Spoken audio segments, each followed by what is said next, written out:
All right, y'all ready? We're ready. All right. Good morning, everybody, and welcome to McCardle. My name is Callie Bowers, and I'm in business development here, and I just wanted to quickly introduce some of our speakers. We have Steve McKenzie, who will be talking about color in the first session, or the first part of the seminar, and then the second, and Francis Odium. And then in the second half of the seminar, we'll have Michael Cooper and Annie Grimm here from Lindenmar, and they're one of our paper companies, so they'll tell you everything you need to know about paper and more. So hope you enjoy the seminar, and we'll have a tour set up afterwards if you're interested. Be sure to ask a lot of questions. The more interactive it is, the better, and more entertaining it will be for you as well as our speakers. So hope to see you around later, and enjoy your morning. Thank you. So Kelly, as mentioned, Francis and myself, I've been with McCardle for 10 years. My current position with the company is I'm in color management and quality control, and Francis is the pre-press manager of the prep department, which you guys will see later on. And I guess in the last couple of weeks, Francis and I have put together, hopefully, a PowerPoint presentation in advanced color. And what we mean by advanced, we're going to talk more in the scientific, mathematical way of how color is going to be perceived, profiling, different gamuts. And as we are talking during the course of the presentation, if you guys have any questions and you want to stop us, please feel free to do that.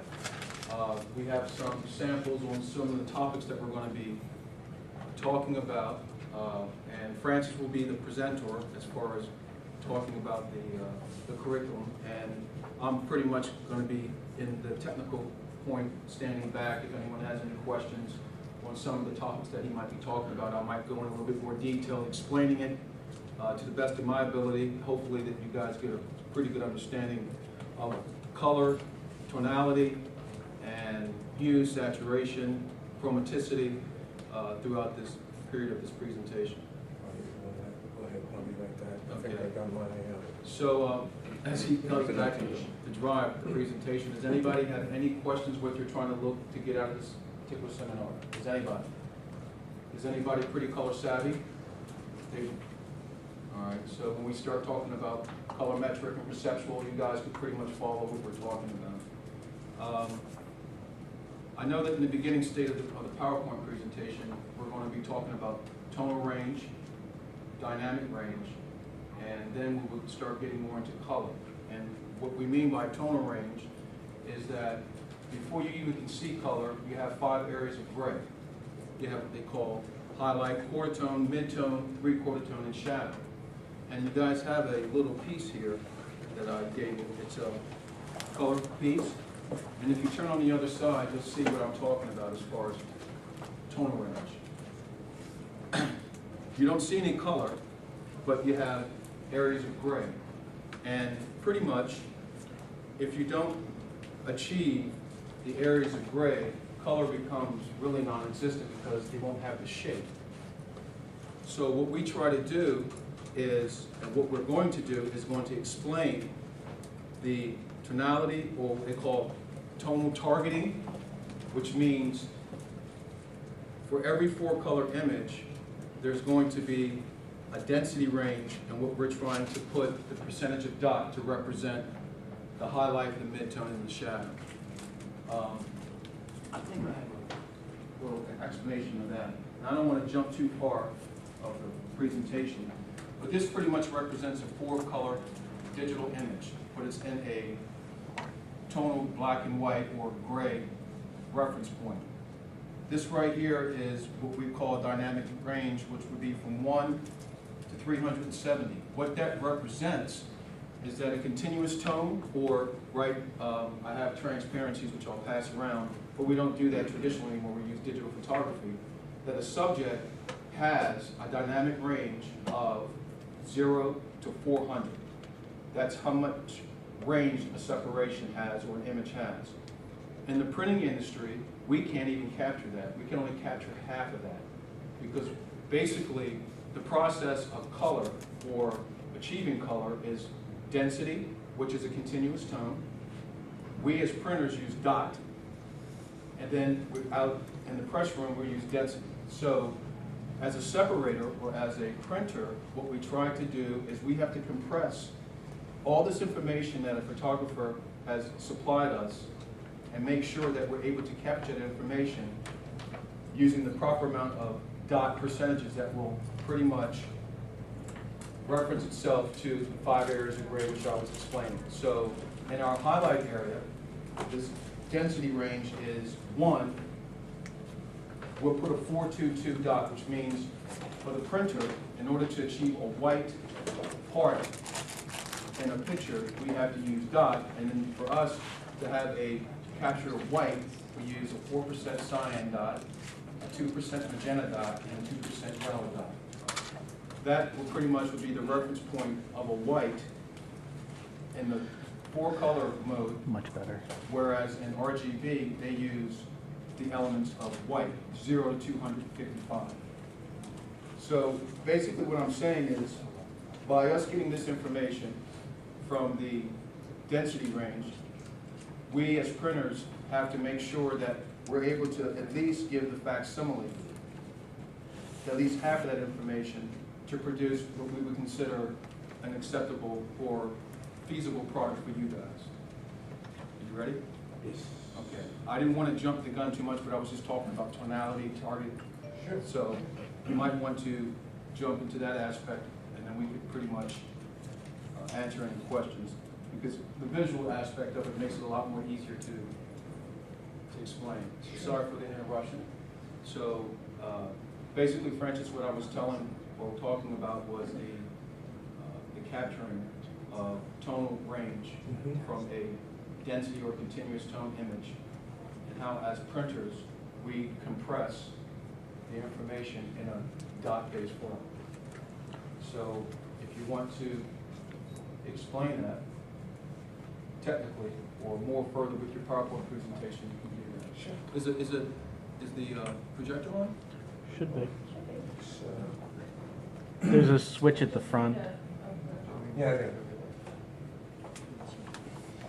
Do we want to turn the lights down a little bit? Yeah.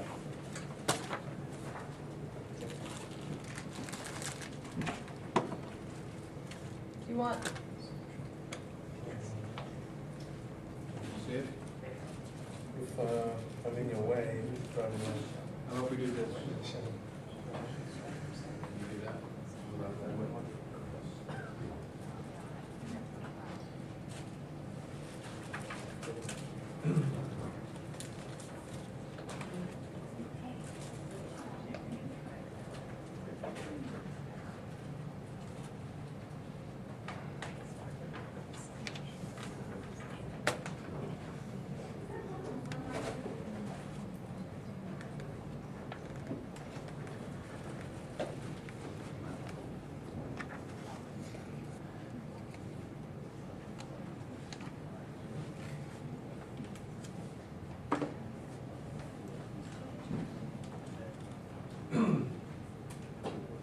Good morning, everybody. My name is Francis Odom.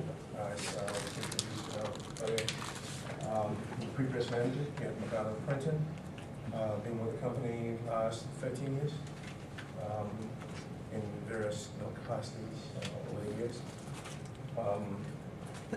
My other capacity has been an instructor at Montgomery College since 1988, and then moved on to the graduate school in DC. Been with them for the last 14 years, I believe. Teaching pre-press courses. I believe many of you, some faces look familiar. I miss a fellow new around here. But what we're going to go through is in this presentation is to talk about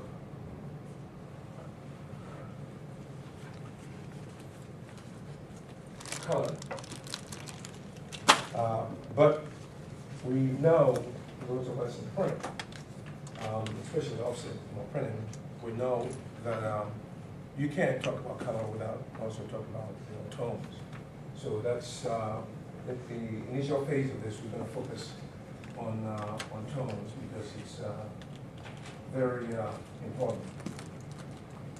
So the presentation is going to examine, tone and color, and the effects of these two on the graphics industry.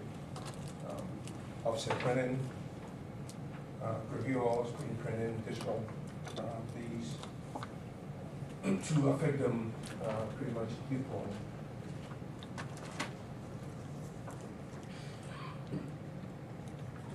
As you find out throughout this period, you notice that tone and color are inextricably linked.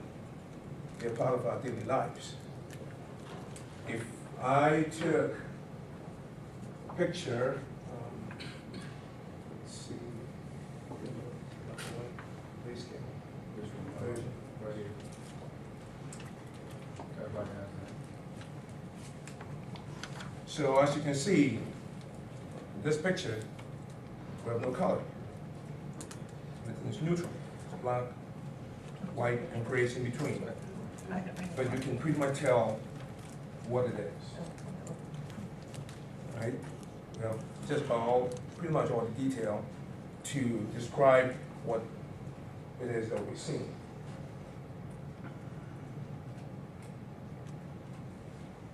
What is tone? Well, literally, it is a structure that holds an image together. Tone is what gives us the skeleton, if you would, around which we wrap color to give you an image.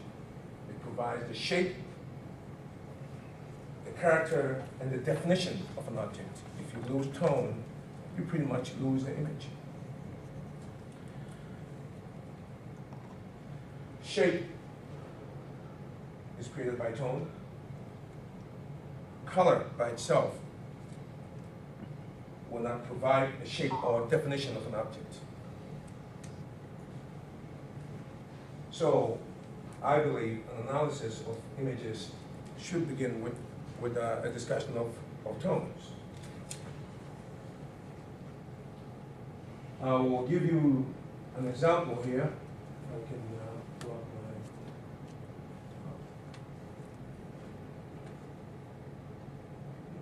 just for a second.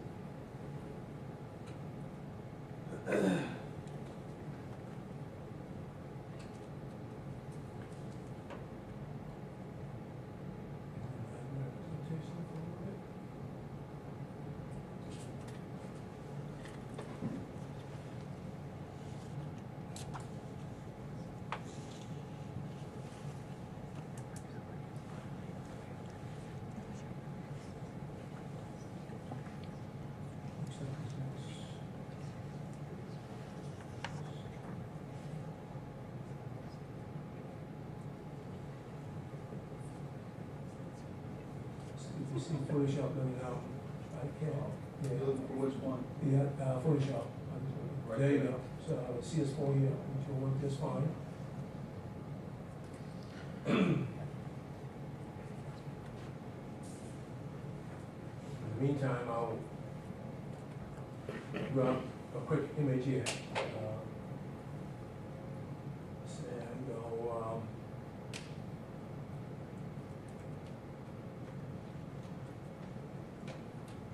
Basically, when he's talking about shape,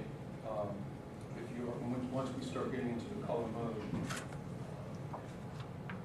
if I was to say black, and that's what we're dealing with the gray scale at this particular time, in certain colors that gives it the shape that it needs. If you were to take a saturated color, for instance, if we took the magenta and the yellow made red, it's its raw state.